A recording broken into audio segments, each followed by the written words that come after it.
I just set up my very first bioactive chameleon enclosure, and I'm going to show you guys how I did it.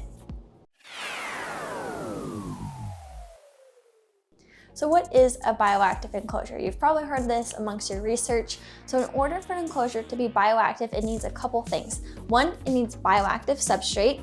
Two, it needs some sort of cleanup crew, so that's gonna be your isopods and springtails. And three, it needs to have live plants. If it doesn't have live plants, if it doesn't have a cleanup crew, or it doesn't have bioactive substrate, it is not considered a bioactive enclosure. Now, you could have bioactive substrate, you could have live plants and no isopods or springtails, and that would be considered a naturalistic enclosure. You could also have fake plants and it would still be considered naturalistic in the combination of live plants. So in order to be bioactive, you need those three components. The benefits of a bioactive enclosure is it can help increase your humidity levels if that's something you struggle with. It is the most naturalistic option, or the thing most similar to what your chameleons would experience in the wild, and they're very easy to maintain. You're basically creating this little ecosystem, the self-sustaining environment that's self-sufficient and all kind of works together. So it leaves less work for you.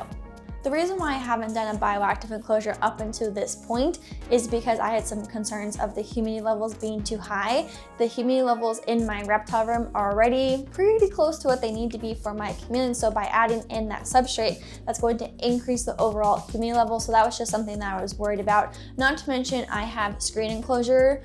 Luna's is a hybrid, but it still has that screen front, so I had to figure out a way to manage dealing with all the substrate inside of the screen enclosure. So what I did was actually use the XL ReptiBreeze full screen enclosure, and I turned to bioactive.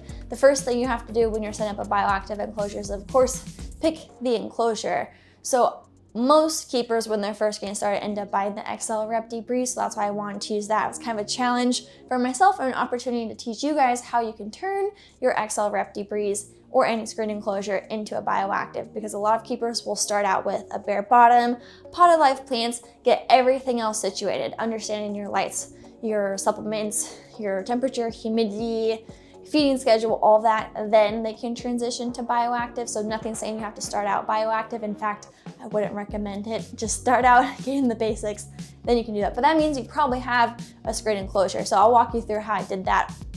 But if you have intentions of getting a bioactive setup going, or you live somewhere where it's a little bit drier, or you're thinking you're gonna struggle with the humidity or temperatures, then you could do a hybrid enclosure. And these are becoming more and more popular, where we're seeing solid sides with a solid front. So the bottom is solid, so then you can put dirt in there without it falling through. You may need to seal it with some sort of waterproof silicone in order to make sure it's waterproof so water doesn't get out the sides, but generally speaking, that's going to be much easier to set for a bioactive enclosure than something like a screen enclosure, hence the challenge.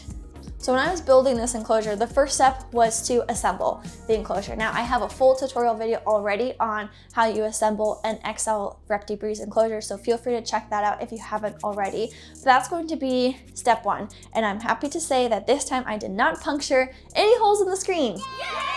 Which is great, because last time I made 2 holes, so that's an improvement. Once you set up your enclosure, whatever it is that you're building, if you want to have some sort of custom, cool printed background, now would be the time to do that, because as soon as you start putting in the plants and branches, that's going to be a little bit more difficult to do. So I would go ahead and do that now. I used one from petbackdrops.com. You can upload any pictures you want, but they of course have tons to choose from.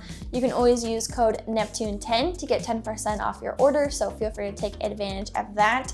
I use little sticky dots, I guess, to put it on there, but you could also use Velcro strips. That could work too. Do not use the packing tape though. I did that and it fell off. So learn from my mistakes. Try something that's a little more secure. So once you have your background set up, then you're gonna want to start attaching your anchor sticks. These are gonna be sticks that run along the sides of the 4 corners vertically, and these are gonna be along the frame to try and hold a lot of the weight of your other branches and plants. Now, what I originally thought was to put the enclosure onto the stand that I was gonna have holding up the enclosure to keep it up off the ground, which is something you wanna do. But then I realized it was hard for me to tie the anchor branches, so in hindsight, I would recommend putting in your anchor vertical branches first, then lifting the enclosure onto the stand that you're going to keep it on. Because once you start putting in the plants and dirt and everything else, is gonna be really, really heavy to try and move. I honestly don't trust the bottom of the XL Reptipre to support all of that weight if you pick it up off the ground. So I would encourage you, do your anchor branches, and then put it onto the whatever it is that you're gonna put it on. I personally use garage shelves. I have these linked on my website underneath my Amazon shopping list, but there are tons of different solutions you can use. The cool thing about Bioactive enclosure and the method that I'm using is you're not gonna have to worry about drainage, so you don't need to worry about something that'll catch the water. However, you do need height because your enclosure needs to be up off the ground so that your chameleon feels nice and safe. So once I have my enclosure on my shelf with my background, everything else looking good, then you're going to want to add your lights to the top of the enclosure. So I'm gonna recommend 3 lights: your heat bulb, your plant light, and your UVB bulb. So with your heat bulb, there's tons of different options. I have tons of videos just on heat. That is not the purpose of this video. The purpose is to do the bioactive piece of it, but you do need a heat bulb to give yourself the proper temperature gradient for your species. Most keepers these days are using halogen bulbs. Just make sure it's a white bulb, make sure you turn it off at night, and make sure it's giving you the appropriate basking temperature for your species. Then the next light is going to be your plant LED light. This is huge, game changer, because keep in mind with a bioactive enclosure, you're going to be having live plants. So this plant LED light is going to be what allows your plants to grow and to thrive. Is it necessary? I would say in most instances, no. But if you're going to do a bioactive enclosure and deck it out with live plants, you're going to be really at a disadvantage by not having it. So I would encourage you to not set up a bioactive enclosure until you're ready to purchase a plant LED light. There are tons of different ones that are available. I will say what I've been using for this bioactive setup, I didn't mention this earlier, was my Chameleon kit actually. So everything that you're seeing comes with my Chameleon kit minus the stuff all on the inside. So you could use the Vivarium Electronics one, you could use the one from the Biodude, you could use the Arcadia Jungle Dawn. That's my personal favorite, but it's also the most expensive. So just take advantage of all the different ones I have listed on my shopping list on my website and you'll be good to go. The third and final bulb that you're gonna need is your UVB bulb. That's gonna be the long, skinny UVB bulb. I, of course, have talked about this many, many times on my channel, but you want the T5 linear one for 24-inch wide enclosure. You're gonna want the 24-inch fixture and the 22-inch bulb. Make sure that if you're purchasing just the fixture that you swap out the bulb that comes with it with a proper UVB bulb, or ensure that the one you have is a UVB bulb. It's always written on the ends of the bulb in blank ink, so you can always check that. I'm going to recommend the ReptiSun 5.0 or the Arcadia 6% for a 48-inch tall enclosure. All your lights are going to be on for 12 hours and off for 12 hours. And if you want to learn more about lighting, feel free to check out my website, neptunethechameleon.com, or my other videos. Everything up until this point applies to setting up really any chameleon enclosure, but now let's get into the nitty-gritties of building out that bioactive bottom. Now, if you've got something that's got solid sides, just make sure that it's waterproof, and then you can start putting all the substrate. If you're rocking a screen enclosure, you have a couple of options. You can either do the tree pouch route. These are sold by the Biodude. I do have like a lot of these products are going to be from the Biodude because they're one of the top places to get bioactive supplies. I have an entire Biodude shopping list, so please take advantage of that, and an entire section on my website just on bioactive. So everything that I'm using in this video will be linked there, I promise. Except for the tree pouches. Well, I'm not using the tree pouches. I'll have them linked though. So the tree pouch is basically this kind of burlap bag that you can put into the bottom, fill with your substrate dirt. But the issue that I saw with those, they're very convenient, very easy. I'll give them that, but it's not waterproof because you'll have the diameter of the pouch, but then you'll still have the rest of the enclosure, and water can get through there. So you would still have to have some sort of drainage system set up where you would have something to catch the water. Totally doable, very easy to do, just not something that I wanted like sealed, solid. So what I did was I purchased pond liner. This is off of Amazon. Again, I'll have this linked on my website. It is like thick material. I would not recommend using some sort of tarp. I just don't trust the tarp for being durable, and in theory, the little isopods and stuff could probably eat through the tarp. So I just did pond liner. It's thick, it's kind of hard to maneuver, and if you have to be careful that you don't make the edges too sharp or pointy, or you could start kind of puncturing or ripping the pond liner, but you finagle it in there, so then that is waterproof, and that in theory, it goes flush up against the sides and will hold in the substrate and make sure that water is not able to get out of the sides. I've been using this for a month now. I also wanted to test it before I made a video about my recommendations, and it's been working out great. I haven't had any issues with leakage or water coming out any of the places. It just was a little difficult to maneuver in there, so make sure you cut it to the appropriate size and shove it in there. So once you have the liner or sealed the bottom of your enclosure, however it is you're doing it, I guess you could also use a tub.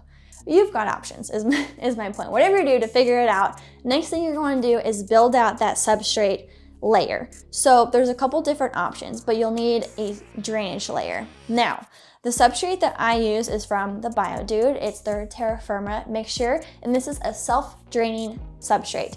There are tons of different bioactive soils that you can purchase. I will have those available on my website. You can even DIY your own substrate mixes. That's not something I've done before, so I'm not going to speak to it just because I don't have any experience on that. But the terra firma is all in one. So as long as your substrate layer is deep enough, then you won't need to add some sort of drainage layer. If you use different substrates that maybe aren't as draining, then you'll need to do a layer of those hydro balls, those little balls that you see. Rinse those off, put those into the bottom, give yourself a good couple of inches. Then you want to use some sort of mesh. Most companies sell that. I've used just window screen that I've cut out and then placed in there, and then you would have your substrate. The reason for this is so that the water can drain out of the substrate and then without having your soil get lost in it. So then the water's not just sopping into this like big wet puddle mess. So we need to have some sort of drainage or pick a substrate that is self-draining. Once you have your drainage layer and your mesh or whatever it is you're using, I did not use that again, then you would have your substrate layer. Now this is the heart of your bioactive enclosure. Picking a good substrate is a big deal. Like I mentioned earlier, I'm using the terra firma from the Bioactive. This is recommended for more humid environments. They also have other bioactive substrates for different environments, but this is custom made for this type of setup.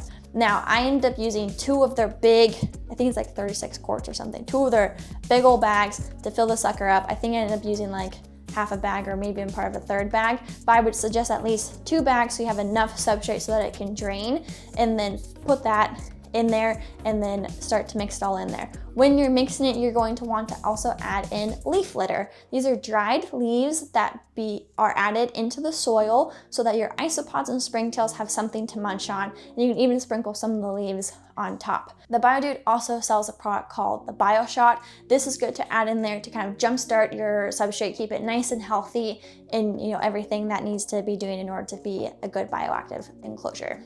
The last thing you need in your substrate in order to make it bioactive are 2 things: isopods and springtails. Now, there are tons of different isopods you can purchase, some cheap, some expensive, and so what I'm going to recommend for a chameleon enclosure are called dwarf whites. The reason why I recommend this is because they're small enough that they're not going to be of interest to your chameleon to try and eat them. Some isopods are a little bit bigger and your chameleon will eat them. So they're small enough, they do well in the more humid environments, and they reproduce very easy. They're very hardy, highly recommend. So I think I had put in about 100 dwarf whites, and then they'll start reproducing and then run the soil. Then you also need springtails. Those are itty bitty. Those are going to be good for breaking down your poops and everything else, all the little debris. So any like dead leaves, any poop, shed, what else would be in there? Those are like the primary things. And so they'll munch on all that. That's what makes a bioactive enclosure so sustainable and so easy to manage. So I would just pop your isopods in there, give them a nice spray down. They do need that moisture so then they can thrive in your enclosure. Also, don't worry if you see your chameleon eat an isopod, they are safe to eat, so no concerns there. Okay, now that you've got your substrate and the whole bioactive bottom built out, last but not least, you need plants and branches. Now, I have tons of tutorials at this point on how you attach your branches, what plants to use, how to wash them. So order of operations is you need to wash your plants, wash your branches. This is super important that you sanitize them so you're not bringing any foreign debris into your bioactive enclosure. Once you have those anchor branches, then you'll start adding in more and more of your branches. I think I end up using like close to 30 branches. I like to give people a number because a lot of times people do not put enough branches in their enclosure, especially towards the bottom. So deck it out, go crazy, and remember any empty space is unused space. The fun part for a bioactive enclosure are the plants. So instead of having to have all these potted plants at the bottom, you get to plant the plants directly into your substrate soil. So you don't have to deal with all the pots and everything else hanging out at the bottom. So make sure you're strategic and thoughtful about what plants you're putting where inside your enclosure. At the bottom, you're gonna wanna do plants that have big root systems that do well with low light. In the middle, you're gonna want plants that do well with medium light, and then up high, you're gonna want plants that do well with high light and lots of water because you're gonna have your misters and everything else. So make sure you get all your plants set up. If you're looking for recommendations on what plants to use, I have an entire plant playlist on my YouTube channel, as well as a safe plant list on my website that I'm constantly updating with new plants I try and enjoy using. Something I do when I'm building out the inside of the enclosure is I'll get most of my sticks built out, then I'll add a couple of plants, a couple of branches, a couple of plants to help fill in the spaces, take a step back, look to see if you have any gaps, and then fill them in. Last but not least, with your chameleon enclosure, you need some sort of misting system. Now, it doesn't have to be an automatic misting system, but you need some sort of hydration cycle that you're using, especially when you have live plants. So I installed mist keying on this enclosure, so I punctured some holes to get the nozzles. I always love using 2 sets of nozzles, one dual nozzle and one single nozzle, both in the front, pointing towards the back of the enclosure. So you want to be thoughtful about where you're putting your plants, because if they don't do well with being soaked all the time, then I would not put them towards the front. I'd put them more towards the back of the enclosure. But make sure you install your mist keying. The beautiful thing about the mist keying, even the starter one, is that you can connect multiple enclosures up together. And if you have multiple chameleon enclosures, make sure you're providing some sort of visual barrier so that they can't see each other. I guess the final step would be, not final step, but just one thing to note is to make sure that your lights are on timers. That's something that I try to do also by the end of it, is make sure that all of my electronics and everything are working. Then just give it time, test it out, see how your mister is working, your lights are working, how is your basking branch, your lower branch, your UVB, all of that. Again, I have tons of videos on those topics, so feel free to check those out. Then give your bioactive enclosure time to just sit there. When I put in all of that substrate, the humidity spiked. Like the humidity just in this room was like 70%, something crazy. And I was like, oh no, did I do something terrible? But it's because there's so much moisture in that substrate that you kind of have to let it dry out. Ideally, you would let your bioactive enclosure sit there for a couple of weeks so that it's self-sustaining. Your isopod culture, your springtail cultures are all going. Your plants and everything have grown in. So if you have that patience and you have that time, please, please, please go ahead and do that. It is not a make or break thing. You can still put your chameleon in there as soon as you get it all set up. It'll be just fine. But it's always nice to make sure that everything's working correctly and that your ranges are where they need to be.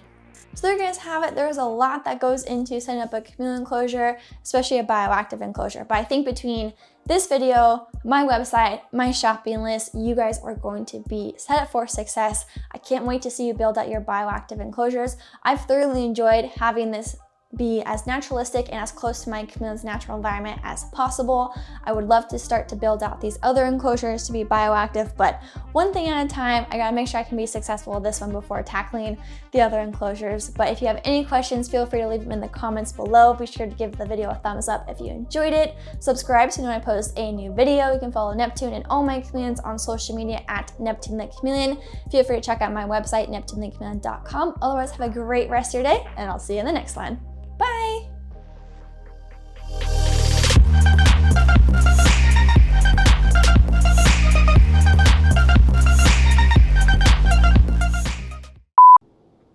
Do not disturb on. And if you want to learn more about lighting, feel free to check out my website, Neptune the